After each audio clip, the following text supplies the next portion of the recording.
Well, the first domino in replacing BG has officially fallen, as Philadelphia signed an edge rusher with a ton of upside. Although, what should we make of the wild rumors of retired stars wanting to now play for the Birds? Plus, why Saquon Barkley's quest for MVP is harder than we all realized, and just how good was Cooper DeJean again on Sunday night? I'm Thomas Mott. This is The Thomas Mott Show.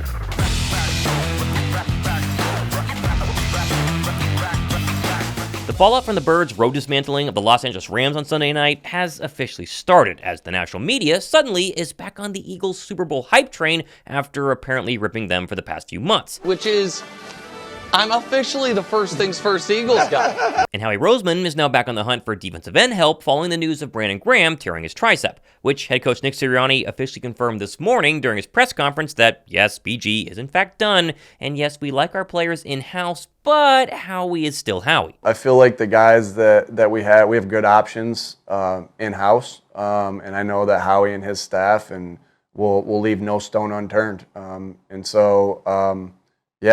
again, like I said, the guys, you only focus on the guys that you have right now, and the guys that we have, I'm really excited about their opportunity. As bummed as I am for Brandon and losing him, I'm excited for these other guys' opportunities. Honestly, the reality of BG being officially done for the year really didn't set in for me until, I think, yesterday, when Brandon Graham still went on his weekly hit on WIP and got emotional publicly for the first time since Sunday night. Try and watch this without tearing up a bit. Well, you know what? Hold on. I'm trying to keep it in.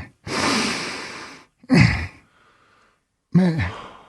I'm sorry. Take a moment. Cool. Take a moment, Cool, Brandon. Man. Take a moment, man.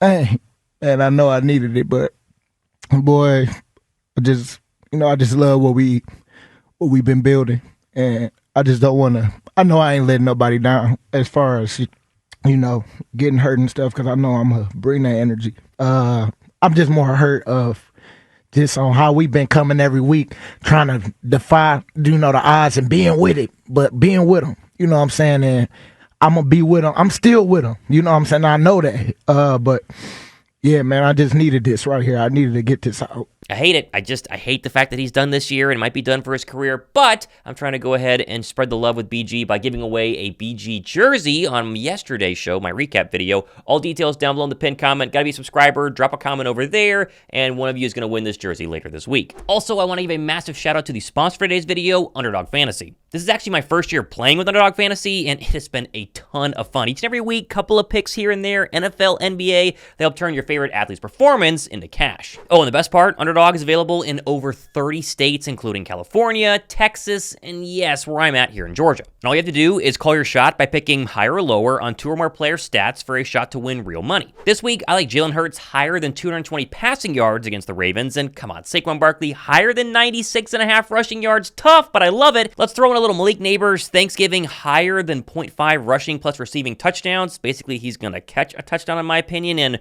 boom, that's what I'm going with this week. Also, Feast Week is coming to Underdog. Check the app right now through 11:30 for free picks, profit boost, and a bunch more. Right now, use promo code MOTT, pretty simple, MOTT, and get up to $1,000 in bonus cash when you do your first deposit, plus a free pick. Just do what I did. Give Underdog Fantasy a try. Download the app today and turn your favorite Eagle players' touchdowns, for instance, Saquon Barkley, into actual cash. Have a bunch of fun with Underdog Fantasy. Now, right now, at the time of recording this on Tuesday, BG has yet to officially be placed on IR, but obviously that will come at any moment, which should allow the first domino in Howie Roseman's master plan to unfold. I expect the Eagles will sign Teron Jackson to the active roster from the practice squad immediately to take Brandon Graham's spot on the 53 and hopefully get some sort of contribution out of the former Eagle player. And I mean like any way possible. We have to be honest here, Jackson is very much a last option. He's not registered a sack in the National Football League since the last time he was in Philadelphia back in 2021. Clearly, relying on Nolan Smith and Jalix Hunt, as we've talked about in the past, is really the top option for the Birds going forward. Still, once Jackson is signed to the roster, the Birds will then officially announce the signing of defensive end KJ Henry to their practice squad, as reported by NFL Network's Mike Garafolo yesterday. Now, Henry, he's not that well known, but he's very interesting.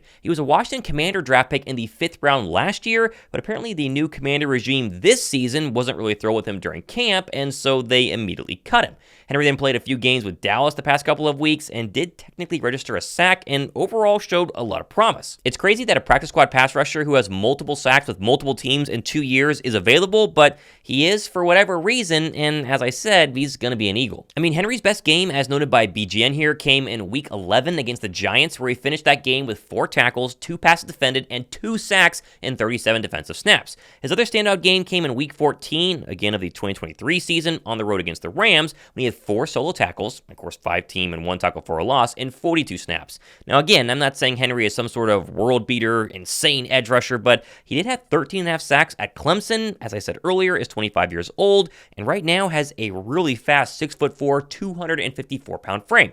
Clearly, Howie thought he was the best option on any practice squad or the free agent market to add, and personally, watching the film, he's pretty good. Now, of course, the signing of KJ Henry hasn't stopped Twitter from going full conspiracy mode today, as former Pro Bowl edge rusher Shaq Barrett officially announced he wants to come out of retirement and play back in the NFL, which immediately sparked rumors that Howie Roseman is the reason behind it. Now, pair that with this unverified screenshot on Instagram of Shaq Barrett's wife, Jordana, liking a Barrett to the Eagles social media post, and let me tell you, the speculation on Twitter has now done like triple platinum. The only problem is this is almost impossible, as Barrett is not technically a free agent, and actually signing with Philadelphia is a multi-step process that is definitely not happening. Right now, the Dolphins technically own the rights to Barrett and have him on a 1-year contract. If he's reinstated, he immediately becomes a Dolphin. Now, Miami, yes, could technically cut him, but then he would need to clear waivers, which, based on the Eagles currently being 29th in line for waivers, making a claim for Barrett is nearly impossible because other teams are going to want him. Oh, and previously, Barrett has confirmed that if he did unretire, he'd want to go someplace familiar, aka Baltimore, his hometown, Miami, where he currently is, or Tampa, where he won a Super Bowl. Unless Howie somehow has a closet deal with the Dolphins to cut him, and then 28 other teams to not claim him off waivers, then yeah, again, this one is not going to happen, unless I'm missing something and somehow way off. And let it be known that you can take everything I just said about Barrett coming out of retirement and not being an Eagle, basically apply it to any other retired former great edge rusher that, again, is circulating on Twitter. Like J.J. Watt. Guys, J.J. Watt is not coming out of retirement. He's not going to end up on the Eagles. I've seen your tweets. It's not happening for the exact same reason Barrett isn't happening for Philly. An actual realistic option that just popped up this morning is the former Lion James Houston, who was released today by Detroit after being a 6th-round draft pick in 2022, where he collected 8 sacks in 7 games. Although, as usual, there's more than meets the eye. As the Detroit News reported, he fell out of favor with the coaching staff in early 2023 during training camp. They tried to turn him into a well-rounded outside linebacker that could play every down. Then he broke his ankle in week 2 of that season while playing on special teams. Much like Henry, the actual ability is definitely there with a guy like James Houston. I mean, again, the 2022 numbers are absolutely insane. Does he fit on the Eagles roster? Do they have to make a spot for him if they want to sign him? What does Vic Fangio think? All questions that Howie Roseman must now ask, but keep an eye on Houston as a potential another practice squad addition if Philadelphia feels like they need to add one more edge rusher going forward. All in all, the 2 names you really need to worry about is Jalen Hunt and Nolan Smith. Those are the 2 guys who are going to fill in for Brandon Graham for the next couple of weeks in the foreseeable future, and I have a lot of confidence in both of them. Let me know what you guys think down below. Now, back on Planet Reality, the Saquon Barkley for MVP momentum, it continues to grow, as Barkley is now the league leader in rushing following Derrick Henry's Monday night performance. The crazy thing for MVP, though, is that you have to go all the way back to prime Adrian Peterson in 2007 to find the last non-quarterback to win the award. Although comparing the numbers through 12 games right now, Barkley is surpassing even the great AD's numbers really by a mile. Still, this week's matchup, not only against King Henry, the other really competitor for rushing champ, and the number 2 ranked Baltimore run defense, is going to be a really great opportunity to show all those MVP voters out there why Saquon should win the award. Now, obviously, we're all Eagle fans, and so we all hope he wins the award. That remains to be seen. Main focus is Baltimore, as I mentioned, a really great run defense, although if you watch the film back as Brian Baldinger break down here of Sunday night's performance, it's the offensive line that is really the key right now for Saquon's success. Lane Johnson described this offense as we just run and hit people. Like Mekhi Becton right here. Down here on the middle linebacker, knocking Spates right on his Spates. Like they run and they hit. You watch Landon Dickerson right here. All right, push down the down man, up on the linebacker, bam. Like they run and they hit, and then Saquon rolls. Showtime. You watch this right here, Mekhi Becton. Like this is just nasty right now. They're not just decleating. There are people, they're like, they can't even like fall. Like there's just, people are just, it's timber. It's tall timber right now. Everybody's in on it. Lane Johnson just throwing people out of the club. Kobe Turner, bam, all the way over to the other side right here. But guys looking for more people to hit. It's a different brand of football right now. Different. Dickerson, Malata, Juergens, Becton. It's just a different brand of football.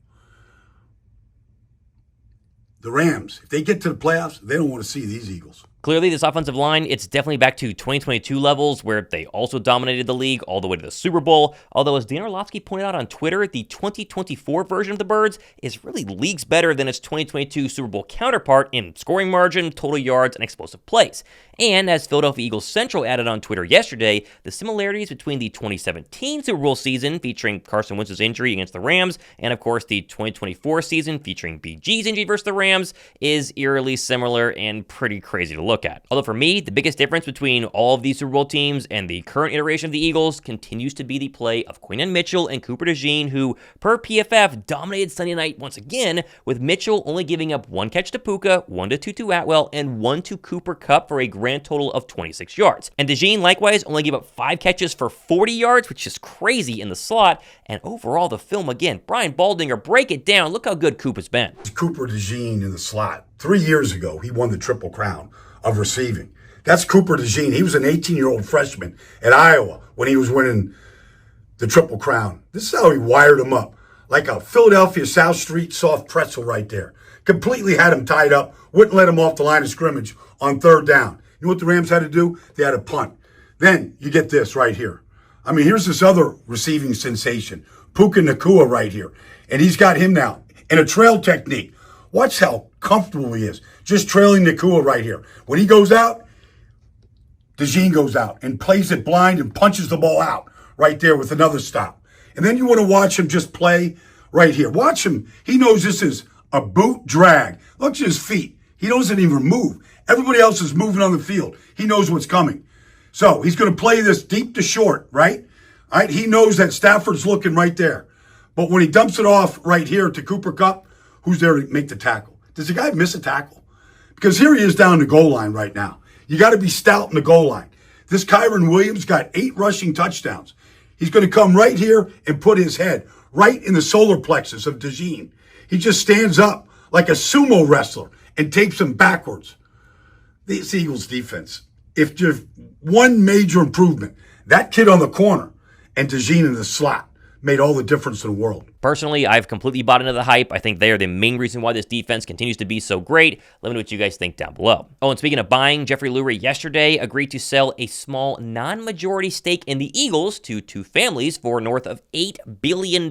So I guess congrats to the family trust of former Atlanta Hawks owner Ed Peskowitz for the 4.75% stake in the Birds. A lot of money to shell out, but hey, technically you're a partial owner of the Philadelphia Eagles. Now, it might be Thanksgiving week. We have plenty more stuff happening in the next couple of days, even into Thanksgiving, because we're making sure the Eagles don't make any other moves, and we get you ready for a Baltimore matchup on CBS in the afternoon that might be the game of the year. We said that about the Commanders. The Rams game was really important on Sunday night, but Baltimore it's going to be a bunch of fun. Drop a like and be sure to subscribe. Again, going to announce the Brandon Graham giveaway, probably the jersey giveaway, I think on the next video. Whenever my next video is, I'll announce that. All the details on how to enter are down below. I'm Thomas Mott on a Tuesday. This has been The Thomas Mott Show.